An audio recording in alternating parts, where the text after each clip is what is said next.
Libro primero. 1. Los doctrinarios del fin de la existencia. Por más que reflexione acerca de los hombres, acerca de todos y de cada uno en particular, no los veo nunca más que ocupados en una tarea, en hacer lo que beneficia a la conservación de la especie. Y ello no por un sentimiento de amor a esta especie, sino sencillamente porque no hay nada tan inveterado, poderoso, inexorable e irreductible que este instinto, porque este instinto es precisamente la esencia de la especie gregaria que somos.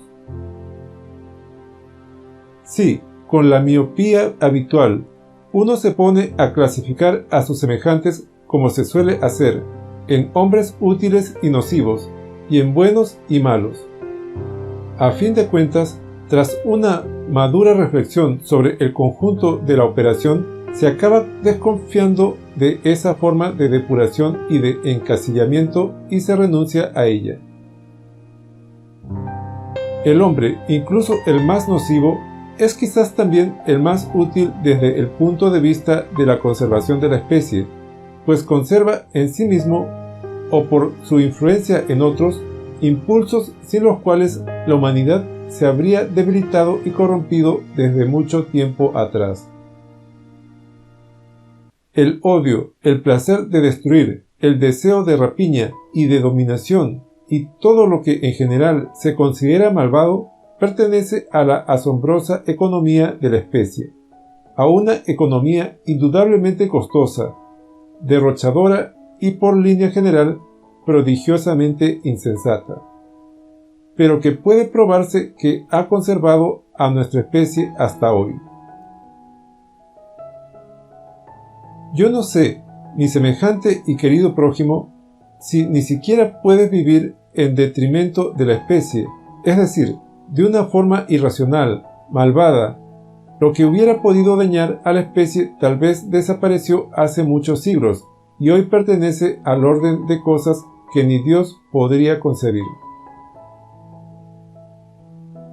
Si obedeces a tus tendencias mejores o peores, y sobre todo, si caminas hacia tu perdición, en cualquier caso, serás sin duda alguna un promotor, un benefactor de la humanidad, y por este título tendrás derecho a que te alaben, y por ende, a que te ataquen quienes te desprecian.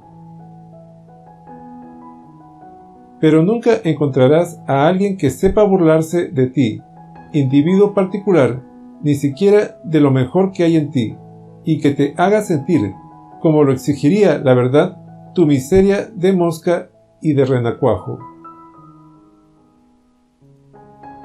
Efectivamente, para saber reírse de uno mismo, como habríamos de reírnos, de un modo que saliera del fondo de la verdad plena, los mejores espíritus no han tenido hasta hoy el suficiente sentido de la verdad, ni los más dotados el genio necesario.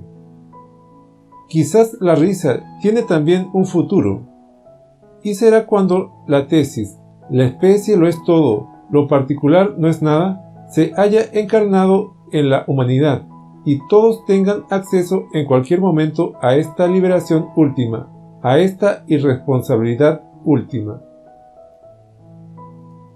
Es posible que entonces la risa vaya unida a la sabiduría. Es posible que entonces no haya más ciencia que la gaya ciencia.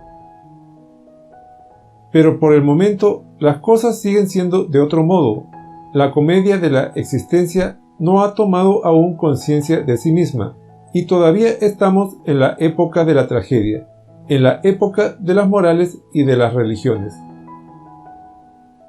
¿Qué significa la constante aparición de esos fundadores de morales y de religiones, de esos instigadores a la lucha por el triunfo de criterios morales, de esos maestros de casos de conciencia y de guerras de religiones? ¿Qué significan esos héroes en este escenario? Porque hasta ahora han sido los héroes de este escenario, y todo lo demás que, en algún tiempo, era lo único visible e inmediato para nosotros, no ha servido nunca sino para la preparación de esos héroes, ya sea como tramoya y decorado, ya sea para representar los papeles de confidentes y ayudantes de orquesta. Los poetas, por ejemplo, han sido siempre los ayudantes de orquesta de alguna moral.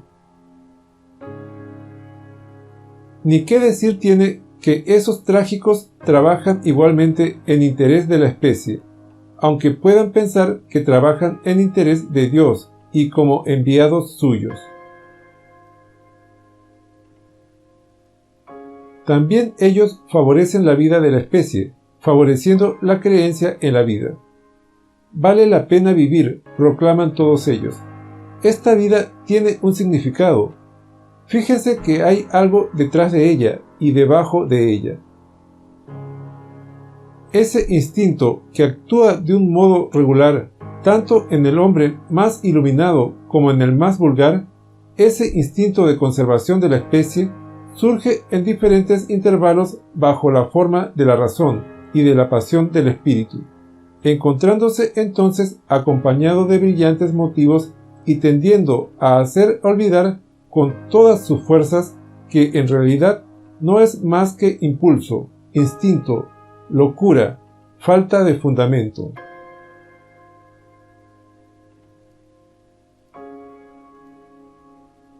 La vida debe ser amada, en efecto. El hombre debe favorecerse a sí mismo y favorecer a su prójimo, en efecto, cualquiera que sean las definiciones presentes y futuras de todos esos debe, de todos esos en efecto. Y entonces, para que lo que se produce necesariamente y por sí mismo siempre y sin ningún fin, parezca de ahora en más que tiende a una meta determinada y adquiera para el hombre la evidencia de una razón y de una ley última, entra en esencia el maestro de la moral, con su doctrina del fin de la existencia.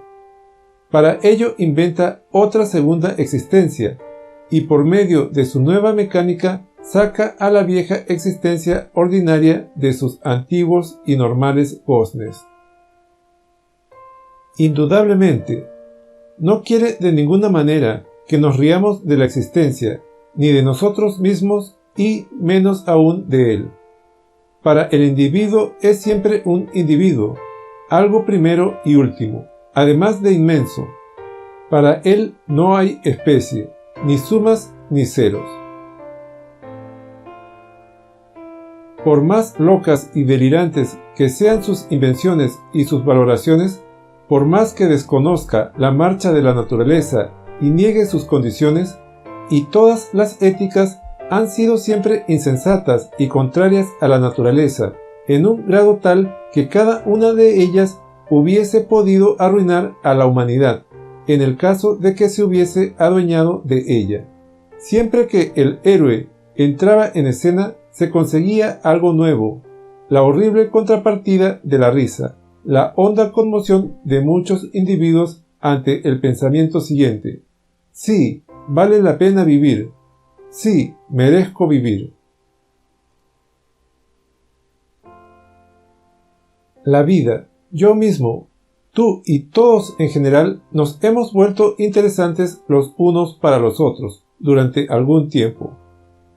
Es innegable que a la larga y hasta nueva orden la risa, la razón y la naturaleza han acabado dominando a todos estos doctrinarios de la finalidad.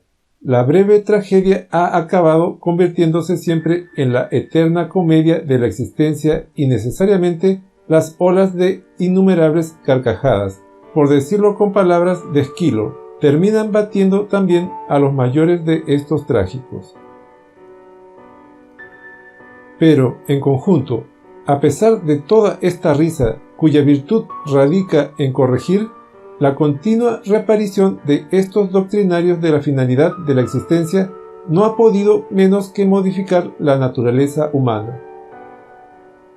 Y esta naturaleza tiene en adelante una necesidad más, precisamente la necesidad de la constante reaparición de tales doctrinarios, de tales doctrinas de la finalidad. el hombre se ha ido convirtiendo poco a poco en un animal extravagante que, más que ningún otro animal, piensa que satisface una necesidad vital. Es necesario que de vez en cuando el hombre crea saber por qué existe. Su especie no podría prosperar sin una confianza periódica en la vida, sin creer que existe una razón en el seno de la vida. Y, periódicamente, el género humano no dejará de proclamar: hay algo de lo que no nos está permitido reírnos de ninguna manera. Y el amante más prudente del género humano añadirá: no solo la risa y la alegre sabiduría forman parte de los medios y de las necesidades de la conservación de la especie, sino también el carácter trágico, con toda su inefable insensatez. Y, por consiguiente. Pero, ¿comprenden lo que quiero decir, hermanos míos? ¿Entienden esta nueva ley del flujo y del reflujo? También a nosotros nos llegará nuestra hora.